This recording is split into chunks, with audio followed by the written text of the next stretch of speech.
जो हर गरीब कमजोर को कुपित करता रहा है। देश जातिवाद के खिलाफ मानवता की ओर संविधान के साथ बमुश्किल अभी 1-2 कदम ही चला। ये बिला उठे हैं। इनके विधान की संविधान ने नसबंदी कर दी है। ये तकलीफ में है। ये वही राज चाहते हैं। इन वेदों के साथ मनु का विधान जस्टिफाई करना चाहते हैं, जिसमें मुख से ब्राह्मण पैदा हुआ, भुजाओं से क्षत्रिय पैदा हुआ, पेट से वैश्य और पांव से शूद्र पैदा हुआ, जिसमें समस्त भारतीय नारी शूद्र घोषित की गई। ये सब वैसा ही चाहते हैं।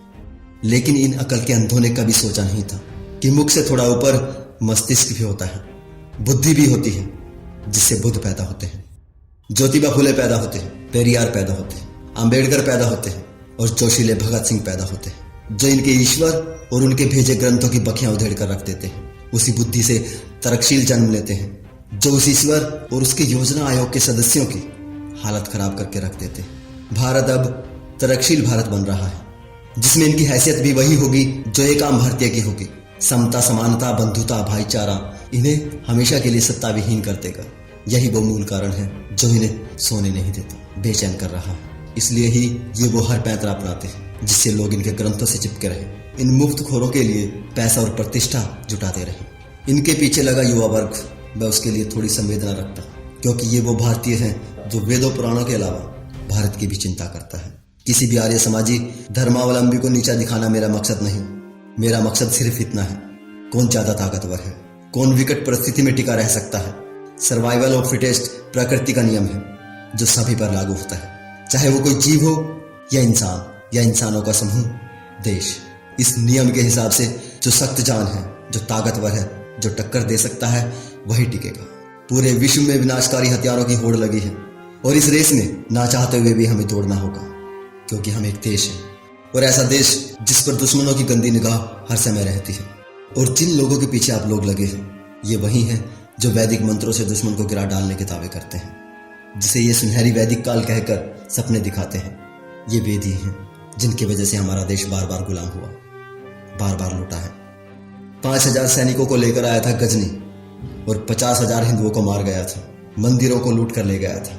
इनके वैदिक मंत्रों से उस वक्त कोई दुश्मन अंधा नहीं हुआ, कोई आक्रांता भस्म नहीं हुआ, कोई लुटेरा घुटनों पर नहीं गिरा। कट कट गिरे तो मासूम भारतीयों के शीश, जिनको इन्होंने वेदों पुराणों मंत्रों की शक्ति ईश्वर वाणी के नाम पर बेवकूफ बना रखा था। तब उन्हें बचाने इन वेदों से ना विज्ञान निकला था, ना भगवान निकला था। वैदिक मंत्रों की शक्ति वाली स्तुति गप ने न तब कोई काम किया था, ना आज ही करती है। इन शास्त्रों से अब तक कोई शस्त्र बाहर नहीं निकला जो सीमा पार के घुसपैठियों को मार सके, बल्कि जो शस्त्र निकला वो अपने ही गरीब और नासमझ लोगों की मानसिकता को कुंद करता रहा है। हजारों वर्षों तक वर्ण व्यवस्था के नाम पर, जातियों के नाम पर भारतीय को भारतीय से जुदा करता रहा है और आज भी कर रहा है। इन वेदों में साफ साफ लिखा है, अगर हवन के लिए रुपया पैसा कम पड़े तो शूद्र को लूट लो, उसे संपत्ति रखने का कोई अधिकार नहीं।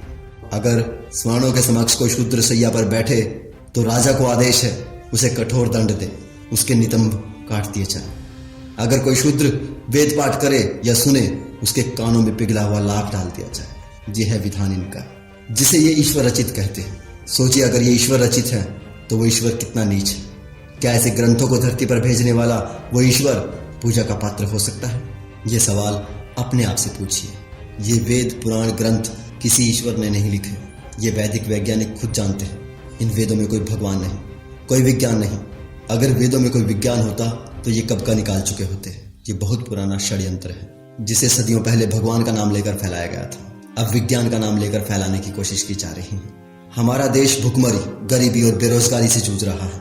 इन्हीं अंधास्थाओं की वजह से इस देश का भूखा युवा उन्मादी बना दिया है इन्होंने। जिसे भारत का मुस्तकबिल होना चाहिए था, उसे ये खोखले गर्व के घोड़े पर बैठाकर धर्म का झंडा थमाकर किस काल में ले जाना चाहते हैं, पूछिए इनसे।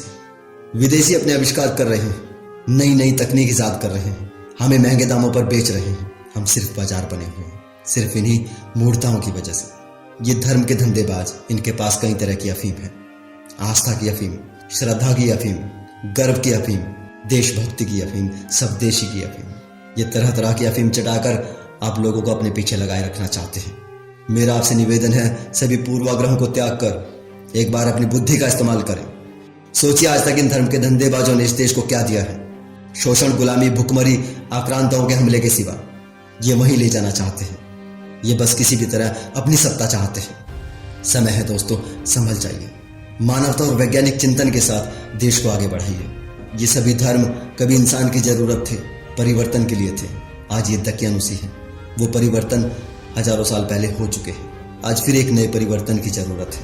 आज ये सभी धर्म विकास में सबसे बड़ी बाधा है। इनके षड्यंत्रों को समझिए दोस्तों।